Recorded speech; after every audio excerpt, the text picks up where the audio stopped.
Hi there, this is Joan McDermott on the Hilltop. I just wanted to reach out to you and give you some quick updates. During these trying times, it's important you know that it's still a great day to be a Don. We have a lot going on here on the Hilltop, and I'm sure you have many questions, so I'm going to get right to the updates the best I can. First of all, we have about 90% of our student athletes back on campus. In order to do that, that was a lot of work. The university, our staff, working directly with the city, public health department, city attorneys, putting a great plan together and getting that approved. University, from housing on down, has been incredible helping us being able to do this.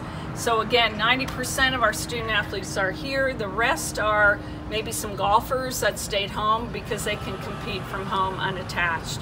Obviously, our priority has been the student athlete health and welfare, same for our staff, as well as everybody else here on campus. So the biggest update I want to give you in this minute is about our basketball teams.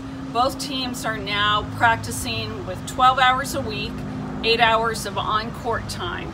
That'll take us up to October 14th, where from that day on, we'll start full practice, 20 hours a week, in-season practice. That'll take us to our first contest, which is November 25th. That was pushed back 2 weeks. Originally, we were supposed to start November 10th. So our first non-conference game can be November 25th. If you recall, originally, we were supposed to be in Las Vegas on November 20th for a multiple team event tournament.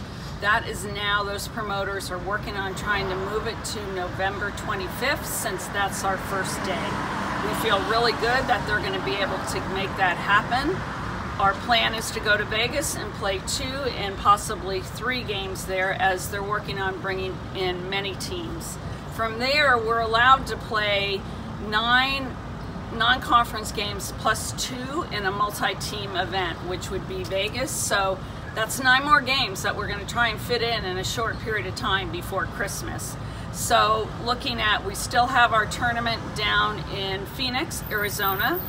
That may end up being moved to Las Vegas as well.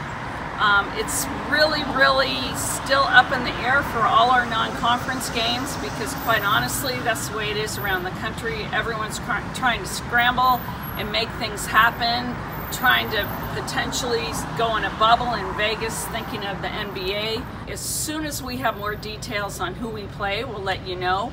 The women will open up that Thanksgiving weekend at Nevada, Reno, and we'll get 2 games up there. They'll come back home, and in December have some games here and in the local area they'll be playing, as well as another potential tournament down in Santa Clara that they're thinking of putting together. And our conference schedule will start, number 1, our women will start December 28th. They play a regular 8-team double round robin schedule. Our men are still playing that 16-game imbalanced schedule. Their first game in conference will be December 31st. And then we go from there. With that imbalanced schedule, there's 2 teams we only play once. That is University Pacific and University of San Diego. If we were to not get in our full amount of non-conference games before Christmas, we could play Pacific in a second game, a non-conference game, and the same with San Diego. Todd has talked to both those programs, and they're willing to do that if they also maybe still need to get more games. So very excited about our conference season this year. So as I leave you, it's important for you to understand the NCAA, the West Coast Conference, and the University of San Francisco are committed to having a basketball season. We will have a season for both our men and women.